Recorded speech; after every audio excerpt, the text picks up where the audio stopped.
Bienvenidas y bienvenidos a otro episodio de Mujeres y Letras. Empezaremos con una pregunta. ¿Pensáis que en España las mujeres siempre han tenido los mismos derechos que los hombres? ¿Que hemos podido estudiar en los mismos colegios o trabajar en los mismos puestos? No, en España hace un siglo no existía la igualdad. Como hemos visto en otros vídeos, éramos discriminadas y campaba la falsa idea de que el hombre era mejor simplemente por ser hombre. A eso se le llama machismo. Y hubo una mujer, precisamente aquí, en España, que desafió a quienes mantenían esa idea. Una mujer que sentó las bases de un movimiento universal e imparable que ha llegado hasta nuestros días con más fuerza que nunca: el feminismo. Hablamos de Concepción Arenal, una superheroína que hizo actos increíbles para conseguir una educación y escribir un montón de libros que defendían a las mujeres. Hoy aquí vamos a conocer su vida. Concepción nació en Ferrol, en La Coruña, un 31 de enero de 1820. Era hija de María Concepción de Ponte, una gallega procedente de una caudalada familia gallega, y de Ángel del Arenal, un hombre noble que amaba su país, su cultura, su historia y que creía firmemente en los valores humanos. El carácter de Ángel influyó muchísimo en la pequeña Concepción. Fue un modelo a seguir. No en vano, Ángel empezó a estudiar leyes, pero cuando estalló la Guerra de Independencia lo dejó todo para alistarse en el ejército y luchar para defender a su gente. Ángel del Arenal murió solo, olvidado y enfermo. Al final, el resto de la familia abandonó Ferrol y viajó hasta Cantabria, a la aldea de Armaño, en el valle de Liébana. Allí Concepción perdió a una de sus dos hermanas, la más pequeña, en 1830. Entonces la familia vuelve a emigrar y se traslada a Madrid. Concepción en ese momento se siente más perdida que nunca. Tiene 15 años. La ciudad es demasiado grande y quiere volver atrás, recuperar todo lo que ha perdido, la tranquilidad de la aldea, la proximidad de su familia. Pero desgraciadamente eso resulta imposible. La vida no da segundas oportunidades. Así que se refugia en lo que ama más en el mundo: los libros. Además sigue el ejemplo de su padre y estudia mucho. Sin ir a clase aprende inglés, francés y, por si esto fuera poco, insiste a su madre en ir al instituto. María Concepción de Ponte acepta y la inscribe en el colegio de Tepa. Pero ¿cuál es la sorpresa de Concepción cuando, en vez de aprender asignaturas normales, en el colegio le enseñan a cómo ser una chica refinada y comportarse bien en sociedad? Eso no es lo que nuestra protagonista quiere. Ella busca aprender filosofía, ciencia, así que no le queda más remedio que acudir a los libros de su padre y empezar a estudiar por su propia cuenta. Una vez más, vemos cómo en la vida de Concepción Arenal sucede algo parecido a lo que le pasó a Carolina Herschel con su madre. Ambas piensan diferente. María Concepción de Ponte quiere que su hija sea una mujer mansa, que se dedique a los quehaceres de la casa y se olvide de sus sueños. Pero Concepción no está dispuesta a renunciar a su futuro. Si los chicos pueden recibir una buena educación, ¿por qué ella no? Queda patente que Concepción y su madre pertenecen a épocas diferentes. Fueron criadas de distintas maneras y sus ambiciones también difieren. Concepción quiere ser grande, quiere ser como su padre. Su madre no la entiende y ve su conducta como una forma de ser peligrosa. Pero todo cambia en 1840, cuando Concepción tiene 21 años. Su madre la manda de regreso a Liébana porque su abuela está muy enferma. Allí, en el hogar, rodeada por los recuerdos de su padre, toma una firme decisión. No va a seguir las imposiciones de su madre. Va a ser una luchadora, como fue su padre. Nadie le impondrá lo que debe hacer. Es una mujer libre y actuará como tal. En ese momento ocurren dos trágicos incidentes que se convertirán en una baza positiva para las aspiraciones de nuestra protagonista. Su abuela fallece y Concepción se convierte en la heredera de toda la fortuna familiar. Un año después, fallece también su madre. Nadie lo esperaba, Todo ocurre de manera repentina, por lo que la imposición de ser una mujer mansa y ama de casa desaparece. Concepción ahora tiene todo lo que necesita para triunfar en la vida y no piensa desaprovecharlo. En 1841, un nuevo alumno se inscribe en la Facultad de Derecho de la Universidad de Madrid.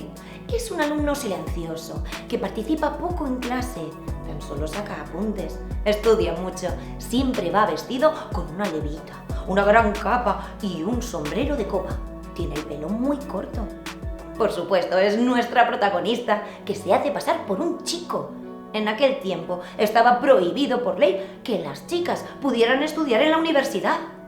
Al final, el rector de la universidad descubrió a la muchacha y se produce una acalorada discusión en su despacho.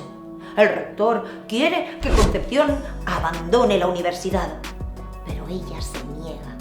Proclama que tiene el mismo derecho a aprender que los otros chicos y nadie puede arrebatárselo. Finalmente, el rector plantea un reto. Pondrá un examen a Concepción y si aprueba, podrá quedarse en la universidad. Concepción sacó tan buena nota que el rector se vio obligado a cumplir su palabra. Concepción, a partir de ese momento, continúa en la universidad sin ocultar su identidad.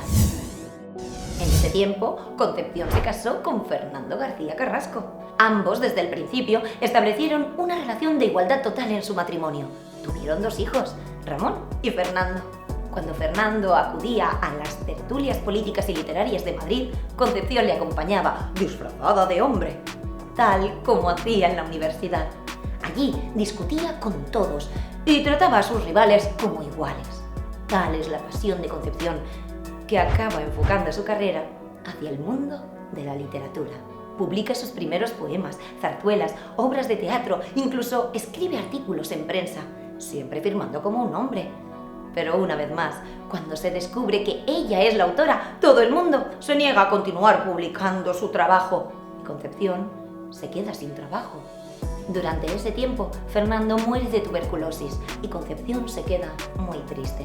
Cansada y decepcionada, deja Madrid y marcha con sus hijos a Cantabria, al pueblo de Potes. Allí le alquila una habitación a la Madre de Jesús Monasterio, un afamado violinista de la época.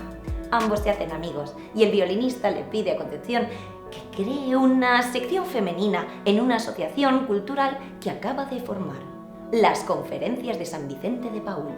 A partir de ese momento, Concepción Arenal dedica su vida y buena parte de su trabajo a colaborar con organizaciones sociales y humanitarias y también desarrolla una de las facetas más importantes de su vida, dar voz a las necesidades de la mujer. Concepción había sufrido durante mucho tiempo el machismo en sus carnes. Su madre quería privarla de una educación semejante a la de su padre. Le impidieron graduarse en la universidad, a pesar de que había sido una de las mejores, y censuraron sus escritos para la prensa. Ella más que nadie había sufrido los efectos de la desigualdad entre hombres y mujeres, por lo que estaba dispuesta a luchar para que todo eso cambiara. Así que empezó a escribir para romper las barreras y para que la sociedad empezara a considerar y a valorar a las mujeres. De ese modo, Concepción escribe sus primeros ensayos feministas. En 1860 publicó un libro titulado La beneficencia, la filantropía y la caridad. Pero no puso su nombre como autora, sino que lo firmó con el nombre de su hijo Fernando, que en ese momento tenía 10 años. El libro fue aclamado por la crítica y los expertos, por lo que le dieron el premio de la Academia de Ciencias Morales y Políticas. Pero cuando se descubrió que la escritora era una mujer, le quitaron el premio. Concepción montó en cólera y reclamó sus derechos. Finalmente, los académicos se rindieron, pues la obra tenía un valor incalculable y le devolvieron el premio. En 1863 se convirtió en la primera mujer que visitaba las cárceles femeninas y defendía los derechos de las prisioneras. Escribió varios ensayos que desafiaban el código penal de la época. Fue tal su empeño en la defensa de aquellas mujeres que recibió un premio de la Sociedad Abolicionista de Madrid y consiguió mejoras en el trato que recibían las reclusas. Concepción cada vez es más popular en la sociedad de la época. Da conferencias para defender a las mujeres en la Universidad Central de Madrid. Crea asociaciones en defensa de la mujer y lucha activamente para igualar la enseñanza entre mujeres y hombres. En 1869 publicó su primer libro feminista, La mujer del porvenir. En él, Concepción negaba que el hombre fuera mejor que la mujer y reivindicaba el derecho igualitario a la enseñanza. A esta obra se le suman otros títulos como Estado actual de la mujer en España o La mujer trabajadora. En ellos Concepción va más lejos y reivindica que la mujer y el hombre, realizando el mismo trabajo, deben cobrar el mismo sueldo. Ese mensaje supone una revolución total en la época y el inicio de los movimientos que dieron lugar al feminismo moderno. Concepción había plantado la semilla de la revolución de las mujeres. Concepción Arenal murió en Vigo a los 73 años. Estamos en 1893, al final de un siglo dominado por el hombre y sus pensamientos retrógrados. Pero la sociedad está cambiando. Las mujeres despiertan de un sueño largamente prolongado. Cada vez el grito de igualdad suena más alto. Son las voces de las primeras feministas, aquellas que conseguirían con el tiempo igualar el estatus entre hombres y mujeres. Y la mayoría de sus alegatos nacen en los libros y en los discursos que escribió Concepción Arenal, una heroína que, guiada por el espíritu de su padre, luchó para crear una sociedad más justa.